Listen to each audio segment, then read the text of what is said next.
जब से एमा ने एमल को इस घर से निकाला है तो उसके बाद अब ये चाहती है कि एनी को भी इस घर से निकाला जा सके, कुछ एनी के ऊपर ऐसे इल्ज़ाम लगाया जा सके ताकि एनी ये घर छोड़कर चली जाए और उसके बाद ये घर मेरा हो जाए और मैं इस घर के ऊपर राज करूं। अब इसकी साजिश यही है और ये बार बार अफान के सामने ये बात करती भी है कि भाई तुम्हारा चक्कर पहले एनी के साथ था जिस वक्त एनी की शादी नहीं हुई थी। तो अब यहाँ पर अफान का क्या रिएक्शन आता है? अगर अफान चुप होता है, कोई इसे जवाब नहीं देता, तो एमा जाती है और जाकर अफान की माँ के साथ ये बात करती है। तो वो इतनी खर दिमाग की है कि वो इस बात के ऊपर यकीन कर लेगी और ये एनी के लिए मसला खड़ा कर देगी। एनी को बार बार बातें सुनाएगी और एनी लास्ट में तो पर अब वो वाली नहीं रही और ये बातें बर्दाश्त नहीं करेगी, तो मजबूर होकर ये घर छोड़कर आ जाएगी जो अफान का घर है। और जब घर छोड़कर आएगी तो उसके बाद एमा को मौका मिल जाएगा और वो देखना कि यही एमा होगी ये अफान की माँ को जलील और ख्वार करेगी। अब ड्रामे के अंदर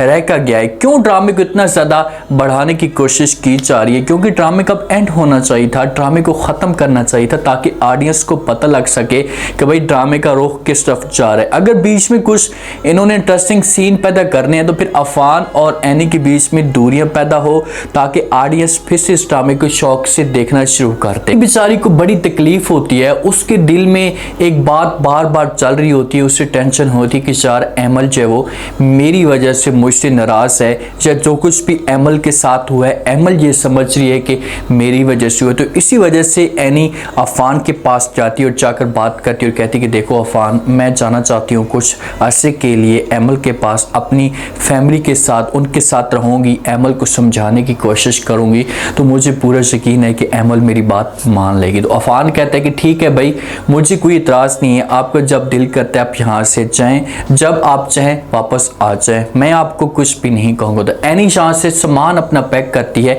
ये पहुँच जाती है एमल के घर में, अपने वलदैन के घर में। जब एमल देखती है एनी को तो ये गुस्से से आग बगोला हो जाती है। वो ये समझती है कि ये मेरी दुश्मन है और मेरी घर की बर्बादी की जिम्मेदार यही एनी है और आज मेरा घर बर्बाद हुआ है तो एनी की वजह से हुआ है। यार तुम्हें सोचना चाहिए कि इसकी वजह से तुम्हारा घर कैसे बर्बाद हो गया। अगर ये तुम्हारा घर बर्बाद करने वाली होती ना तो ये इतनी बेचारी मेहनत ना कर रही होती। तुम्हें बार बार समझाने की कोशिश करती है लेकिन तुम हो कि अपनी जिद पे कायम हो और इसकी बात नहीं मानी। वालिदैन को किसी भी तरीके से एनी समझा लेती है, उनके साथ बात करती है और कहती है कि पापा जान, अम्मी जान, मैं जो वो एमल को ज़रूर कोशिश करूँगी, समझाऊंगी। दिल में ऐसा कुछ भी नहीं है कि मैं भी एमल का घर बर्बाद करूँ, कि मैं तो एमल का घर आबाद हुए देखना चाहती हूँ। तो वालिद जो होगा ये कहेगा एनी को कि बेटा मुझे कोई त्रास नहीं है, अगर आप एमल के साथ बात करती हैं, उसे समझाने की कोशिश करती हैं तो वो आपकी बात मानती है तो ठीक है, हमें त्रास नहीं है, आप उसे यहाँ से लेकर जा सकती। हम तो ये चाहते हैं कि भाई एमल का घर आबाद हो, एमल अपने घर में रहे तो ये सबसे बेहतर ऑप्शन होगा। खाने की टेबल पे सबके सब जमा होते हैं। जब पहले इनकी दोनों बहनों की शादी नहीं हुई थी तो खाने की टेबल पे ये दोनों बहनें एक साथ बैठती थी और खुशी के साथ बैठती थी, सबके चेहरे के ऊपर मुस्कुराहट होती थी। लेकिन आज जब ये चारों बंदे बैठते हैं, वालिदैन और दोनों बहनें, तो चेहरे के ऊपर मायूसियाँ होती हैं, परेशानियाँ होती हैं।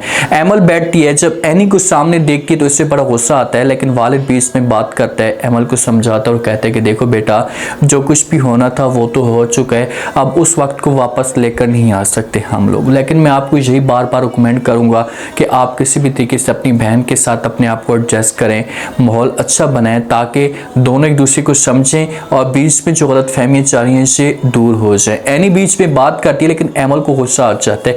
अब देखें कि किसी की भी बात नहीं सुनती। सबसे बड़ी जो गलती है एमल की, ये यही गलती है कि भाई ये किसी की बात के ऊपर यकीन नहीं करती। भाई तुम अगर बहन की बातों के ऊपर यकीन नहीं कर रही तो कम से कम अपने वालिदैन की बातों के ऊपर यकीन तो करो, उनकी बात को तो समझो। जब उनकी बात को समझोगी तो तब जाकर आपको इस बात की समझ आएगी कि हाँ, किसने मेरा घर बर्बाद किया, किसने मेरा घर आबाद करने की कोशिश की है, तब जाकर तुम्हें समझ आएगी। लेकिन ये बात नहीं सुनती और वो खाना ही छोड़कर चली जाती है अपने कमरे कमरे के अंदर। एनी बड़ी परेशान है। अफान पीछे से कॉल करता है एनी को, एनी से पूछता है कि भाई हाँ क्या बना, तो एनी अफान को कहती है भाई अभी तक तो कुछ भी नहीं बना, मैं कोशिश कर रही हूँ लेकिन अभी तक मैं अपने मकसद में कामयाब नहीं हुई हूँ।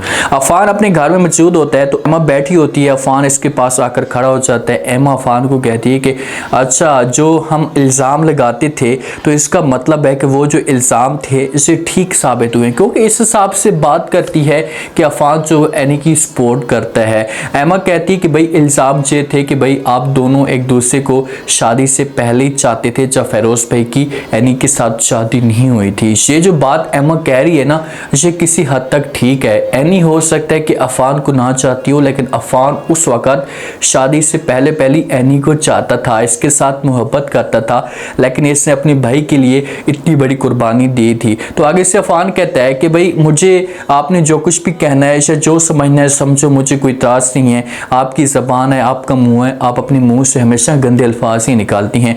तो एमा को इस मामले पे बड़ा गुस्सा आ जाएगा कि भाई अफान मेरी इंसल्ट कर रहा है और इसे चीज़ें बर्दाश्त नहीं होगी, तो लाजमी तौर पर एमा अब नई चाल बनाने की कोशिश करेगी। चाहती है कि भाई ये घर मेरा हो और इस घर में सिर्फ और सिर्फ मेरा ही आर्डर चले, कोई मेरे आगे ऐसी बात तक ना करे। एनी की वजह से परेशान है घर के अंदर, एनी के पास बच्चा है तो समझो कि एमा कुछ भी नहीं कर सकती। एनी का रोब है इस घर के अंदर बच्चे की वजह से, तो सारे के सारे इज्जत करते हैं। तो एमा के पास अब चांस है कि जब एनी इस घर के अंदर मौजूद नहीं होगी तो एमा किसी भी तरीके से अपनी सास को अपने कंट्रोल में कर सकती है। उसके साथ ये जाकर बात करेगी कि भाई इन दोनों का आपस में चक्कर पहले था, इन्होंने हमारे साथ धोखा किया है, इसी वजह से फेरोज की डेथ हुई है, किसी भी तरीके से एनी इस गेम में मुलविस हो सकती है, फिर इनकी शादी हो गई है। जब ये बातें अफान की माँ सुनेगी तो आपको पता है कि वो कितनी समझदार दिमाग की है। वो जब ये बात सुनेगी तो समझ जाएगी एमा की ये बात और फिर घर के अंदर तमाशा खड़ा कर देगी, घर के अंदर तूफान खड़ा कर देगी। अफान को बुलाएगी, शरियार को बुलाएगी, इन दोनों के सामने बात करेगी कि भाई ठीक है अब दोनों बहनों को मैं इस घर में नहीं देख सकती, इन्होंने मेरे घर को बर्बाद करने की कोशिश की है, ये अब वहीं पर रहें तो सबसे बेहतर होगा। अब ये जो कहानी होगी ना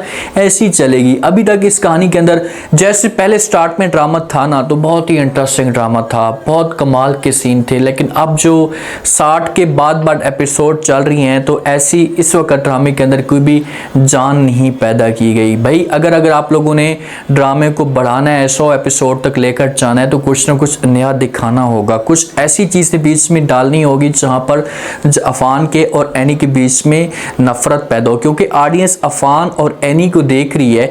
तो इन दोनों के बीच में जब लड़ाई झगड़े होंगे, तलाक तक बात होगी, तो फिर ऑडियंस थोड़ी सी दिलचस्पी लेना शुरू कर देगी, शौक से देखेगी और देखेंगे फिर ऑडियंस के भाई इस ड्रामे का एंड क्या होता है। ये चीज़ें होंगी ना तो फिर ड्रामे को व्यूवरशिप अच्छी मिलेगी। अब आप लोग एक ही चीज़ चला रहे हो, कभी एमा जाती अपनी सास के पास, कभी अफान के पास, सिर्फ और सिर्फ इन्होंने यही टारगेट बनाया हुआ है कि भाई इन दोनों बहनों का घर बर्बाद करना है। अगर बात है तो एनी के ऊपर सारी की सारी बात है। एनी अगर एमल को राजी कर लेती है, इसके साथ बात कर लेती है तो फिर तो कहानी ख़त्म और एमा फिर अपने मकसद में कभी भी कामयाब नहीं होगी। उम्मीद है आज का रिव्यू, आज के टीजर आप लोगों को पसंद आया होगा। आपने कमेंट सेक्शन में अपनी कीमती लास्ट में आपको क्या लगता है क्या नेक्स्ट आने वाली साथ में जैसे जैसे माहौल बनता जा रहा है, जैसे एमा ने बात की अफान के सामने कि भाई आपका चक्कर एनी के साथ पहले था, तो क्या अब अफान जहाँ पर चुप हो जाएगा, अफान का क्या रिस्पॉन्स आता है, नेक्स्ट एपिसोड कितनी इंटरेस्टिंग होगी, एनी के ऊपर कौन से मजीद इल्ज़ाम या बोतान लगने वाले हैं, लास्ट में फीडबैक